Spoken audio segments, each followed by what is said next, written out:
Halo sahabat desa, kita jumpa lagi. Sebagaimana kita ketahui yang terdapat dalam Peraturan Menteri Keuangan Republik Indonesia Nomor 81 Tahun 2025 tentang perubahan atas Peraturan Menteri Keuangan Nomor 108 Tahun 2024 tentang pengalokasian dana desa setiap desa, penggunaan dan penyaluran dana desa tahun anggaran 2025, ada amanat terkait dengan sebagaimana yang disampaikan pasal 29B ayat 4 ini, yaitu untuk dana desa tahap 2 non-ERMAK bagi desa yang melakukan pengajuan di atas tanggal 17 September di tahun 2025 itu tidak disalurkan ke rekening desa pada tahun 2025 ini.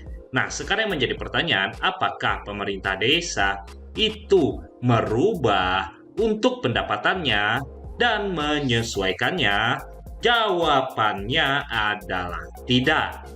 Nah, penyebabnya sendiri perlu kita ketahui bahwa PMK nomor 81 ini tidak melampirkan pagu yang tidak disalurkan ke rekening desa. Yang artinya pagu dana desa itu sama seperti yang terdapat di lampiran PMK 108 tahun 2024 pada huruf E ini. Jadi, pagu dana desa yang dicatat oleh pemerintah desa pada APBD desa untuk desa yang tidak disalurkan dana desa tahap 2 non-ERMAK-nya itu tetap berpedoman pada lampiran PMK 108 ini atau sama seperti yang dianggarkan pada awal tahun 2025. Nah, berikutnya dalam hal APBD desa nanti akan terbaca seperti ini. Kita coba lihat salah satu desa di aplikasi Siskudes. Dia mengakses di menu laporan, pertanggungjawaban. Kita coba lihat realisasi per sumber dana, di mana untuk DDS-nya di sini akan terdapat sisa.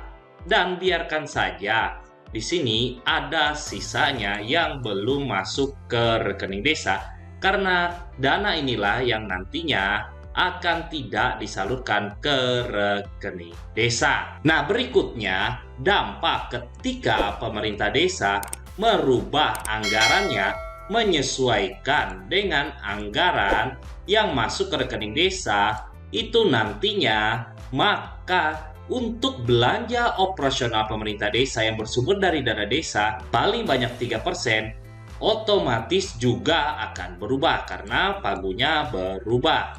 Oleh karena itulah, seperti yang disampaikan tadi, sebagaimana amanat PMK 81/29B ayat 4 ini, pemerintah desa tidak diamanatkan penganggaran pagu dana desa sesuai dengan amanat PMK 108 tahun 2024. Karena PMK 108 tidak ada merubah pagu, namun dia hanya mengamanatkan adanya tidak penyaluran dana desa tahap 2 di tahun 2025 untuk non-ERMAK bagi desa yang tidak melakukan pengajuan sampai 17 September di tahun 2025.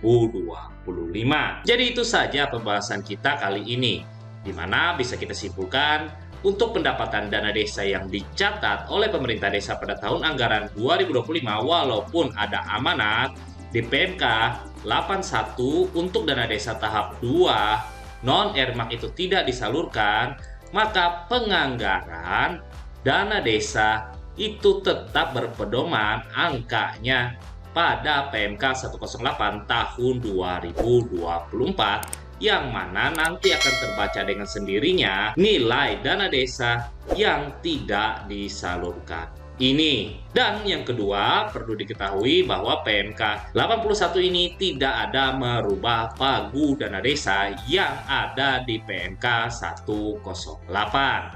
Mungkin sekian dulu video kita kali ini. Terima kasih sudah menonton dan sampai jumpa lagi.